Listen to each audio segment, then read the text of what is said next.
Hello lovelies. So in this video I am doing a summer dress, and this dress I think turned out lovely. However, it is a bit difficult for me to sit in. I had to make some adjustments to the actual pattern while I was creating it, and this one I did end up creating a mock-up for. I also added pockets to it. So the base pattern I used was this one, which is V2960. And it is a button-down floofy skirt with a very, very low back. And that's one of the things I had to change because back.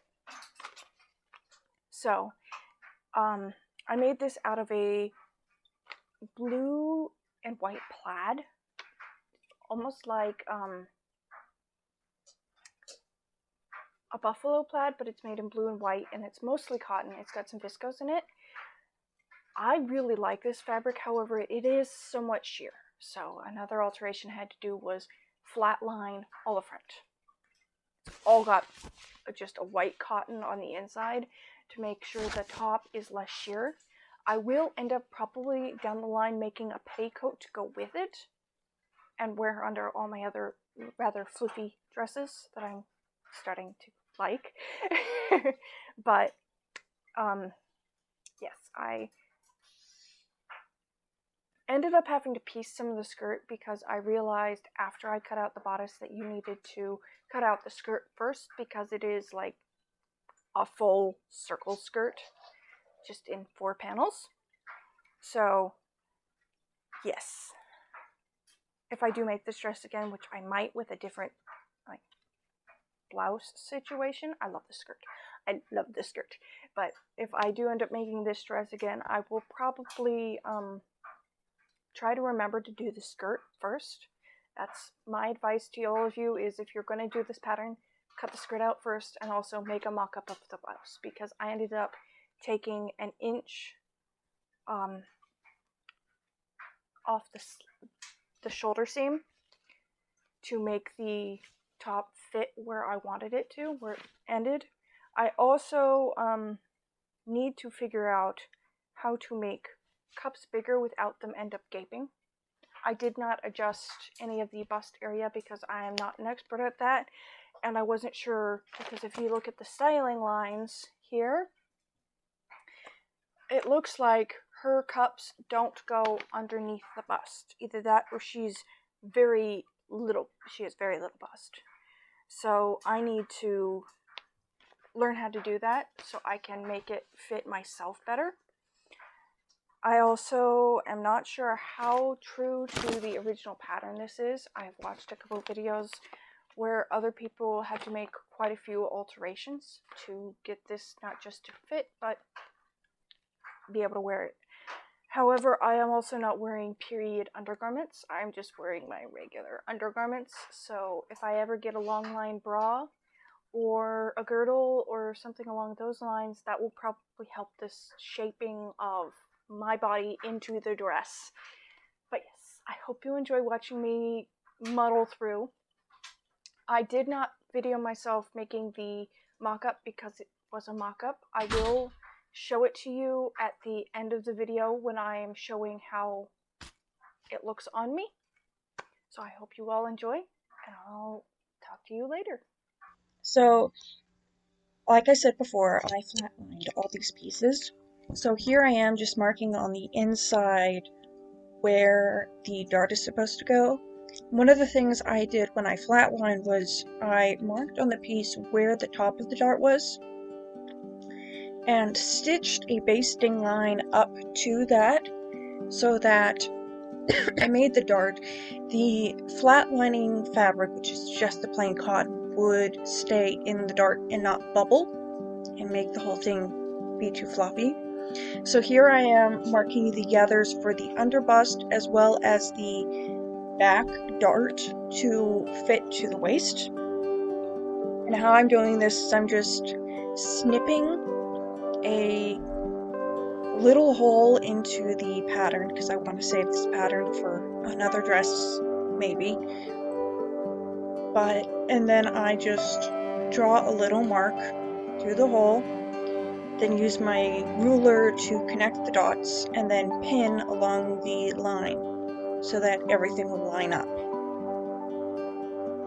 I found this method extremely concise for me.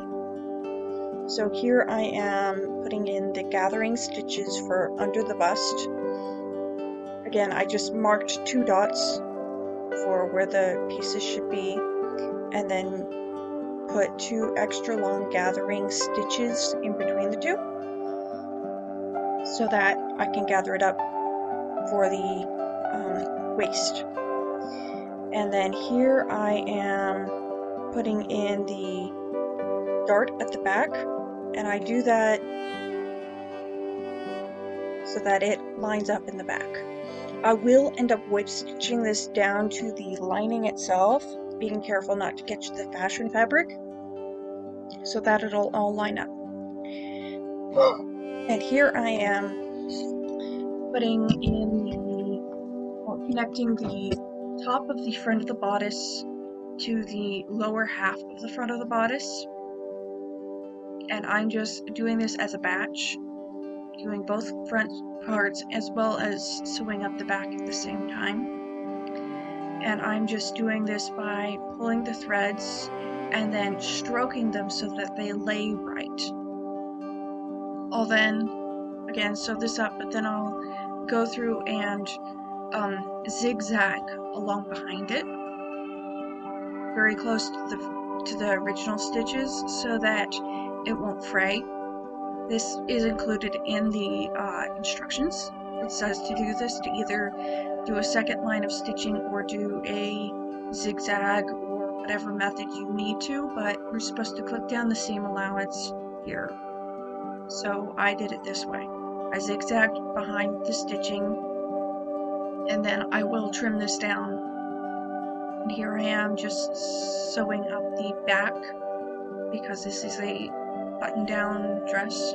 And here I am getting ready to attach the buttons. And how you do this is you mark where the button is, it's a bound buttonhole, and then you slice off the pieces meant for the skirt. And one of the changes I made, or extra steps I did, was I sewed these buttonholes twice before cutting them out. So yeah, you snip the threads, and then you slice in between. I just do this all at once, and then you slice down the center while mitering the corners, making sure it goes all the way through. And then you stuff that fabric through the hole and press it, and try to make sure that the fabric lines up in such a way that you can't see skin through. It really helps to whip stitch down this edge to itself so that it doesn't gape too much.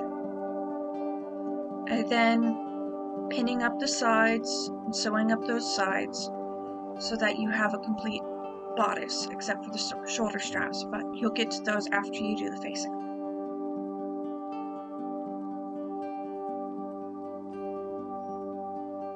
Right on the bodice, and I'm marking how far down I need to do the stitching so that when I go to sew on the facing for this dress, I know how tight to make that seam. I could have probably actually gone a little bit tighter. The seam allowance was 5/8, but I did 1 inch. I probably could have gone 1 1/4 inches, maybe 1 1/2 inches. But I don't want to unpick all that stitching because I've already got the skirt on, and that would just be too much. I did not press that back seam.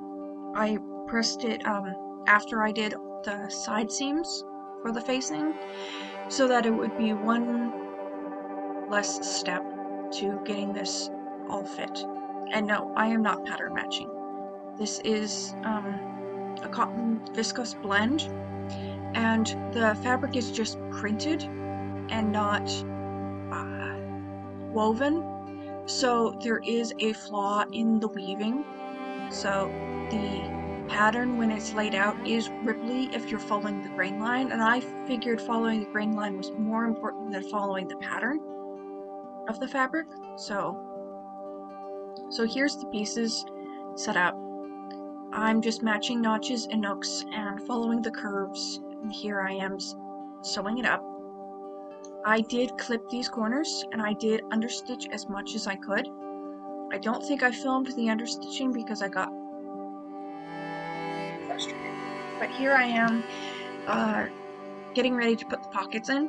Yes, I did put pockets in this dress. I know it may mess with the skirt line a little bit, but this is a very full skirt and I wanted pockets. I like having pockets. It is kind of funny that the 40s, 50s are when they started taking pockets out of dresses, which is silly to me because we need pockets.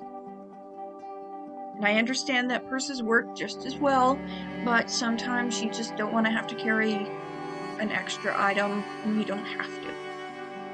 So here I am sewing up the front of the skirt, which I did piece, but it worked out pretty well, I think.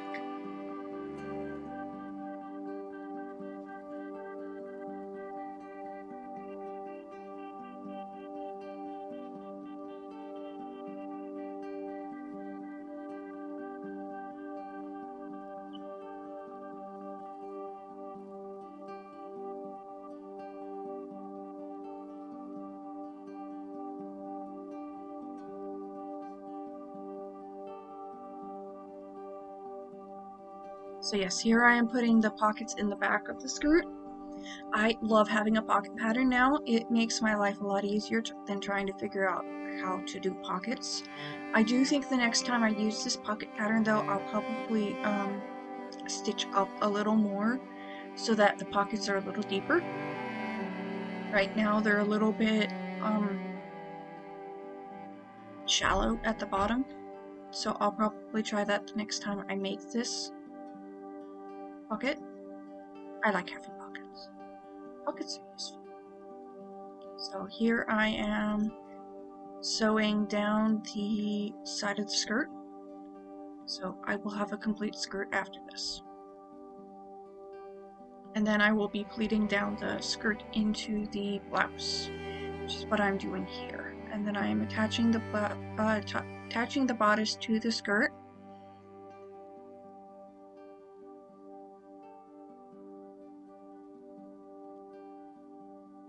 There's not really a lot to say. This is a very, very simple pattern. If you're trying to, I wouldn't say this is a very beginner project, but I would say that you could probably do this in like the first year or two of sewing. It's a very simple pattern and it goes rather quickly once you get situated and see what you're doing. It explains the steps very well, and it does give a glossary of terms, and it's just a very easy and kind of simple pattern. You can see where I did some of my finishing on the inside. Here is the actual dress. Like I said, I like how it turned out. I will be making a petticoat to go underneath this at some point, but right now it's just kind of a nice summer dress, though I'll probably only wear it to nicer functions, maybe 4th of July, if I can figure out some red jewelry. But I hope you enjoyed.